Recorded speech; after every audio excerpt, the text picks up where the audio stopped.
राहुल गांधी जिंदाबाद, सोनिया गांधी जिंदाबाद। वोट भी दे रहे, उसके बाद भी हमें पीछे धकेला जा रहा है, सिर्फ वोट के लिए यूज किया जा रहा है।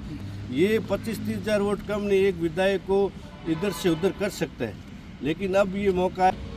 कांग्रेस पार्टी में जो पर्यवेक्षक बाड़मेर पधारे, राकेश तिवारी जी का बहुत बहुत धन्यवाद, प्रभारी महोदय सुखराम जी का भी धन्यवाद, बाड़मेर पधारे हैं। कई दिनों से सभी लोगों ने कई जगह से आवेदन किया है और आवेदन आज लास्ट तारीख भी है, आज भी आवेदन दिए जा रहे हैं और आवेदन किया। और मैंने भी भील समाज की ओर से मेरा भी आवेदन मैंने आज प्रस्तुत किया है, पेश किया मैंने भी प्रभारी महोदय से, पर्यवेक्षक महोदय से सामने।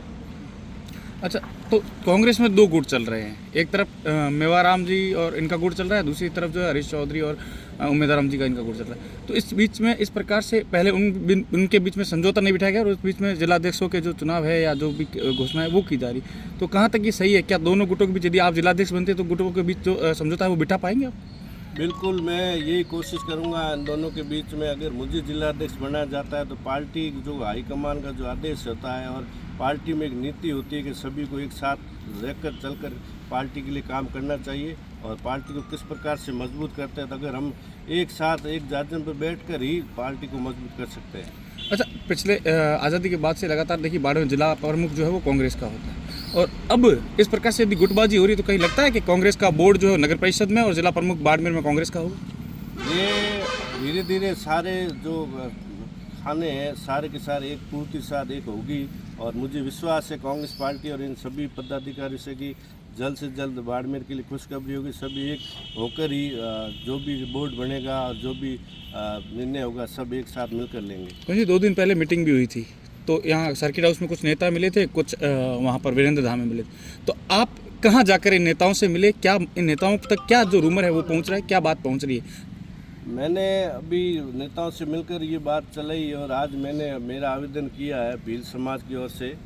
देश आज़ाद 75 साल होने के बाद पहली बार भील समाज से मैंने आवेदन किया कि भाई हमें भी 75 साल देश आज़ाद होने के बाद सिर्फ एसटी मोर्चे में तक ही सीमित क्यों रखा गया? एसटी मोर्चे में ओनली फॉर भील ही को बनाया जाता है, चाहे मुझे बनाओ, चाहे इन्हें बनाओ या किसी और को बनाओ, भील को ही बनाया जाएगा। क्यों ना हमें ऐसी दावेदारी दी जाए ताकि हम भी हमारे समाज का विकास कर सके और हमारे समाज का उत्थान कर सके। अगर हम वोट दे रहे हैं 70 साल होने के बाद, भील समाज हमेशा कांग्रेस को 70% हमेशा वोट करता आया है और करता रहेगा, ये मुझे उम्मीद भी है। लेकिन उसके बाद भी हमें पार्टी के द्वारा कोई तवज्जो और मान सम्मान नहीं दिया जा रहा, सिर्फ मोर्चों तक ही सीमित रखा जा रहा है।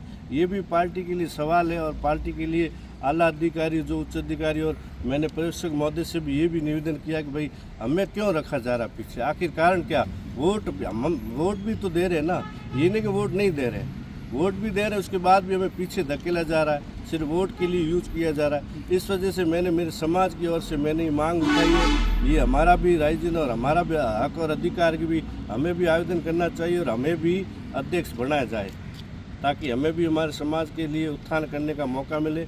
बाड़मेर के ज़िले के अंदर चौटन, शिव, बायतू, गुड़ा मालानी, बाड़मेर, बालोतरा, सिवान, हर विधानसभा में कम से 25 से 30 हज़ार प्लस भील समाज के वोट है।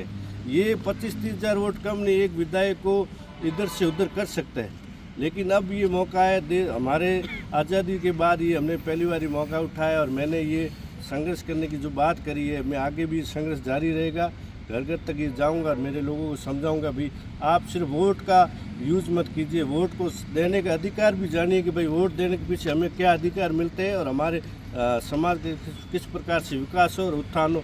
पार्टी के साथ जुड़े रहेंगे और पार्टी को मजबूत करेंगे और हमारी पार्टी पैरवी करती है और हमारे समाज का विकास करती है तो हम उस पार्टी को मजबूती से आगे बढ़ाएंगे। इस वजह से मैंने आवेदन किया और मैं आपके मीडिया के माध्यम से और आपको भी धन्यवाद देना चाहता हूं कि आप लोग निवेदन पे आए।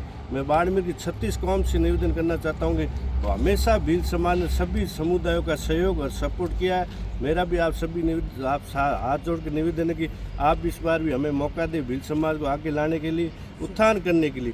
जो ये भील समाज अशिक्षित है, पिछड़ा है, उन्हें पार्टी के अंदर अगर मुख्य धारा में जोड़ा जाता है, पार्टी की हार्ड बॉडी में लिया जाता है तो कहीं ना कहीं हमारा विकास संभव है। धन्यवाद।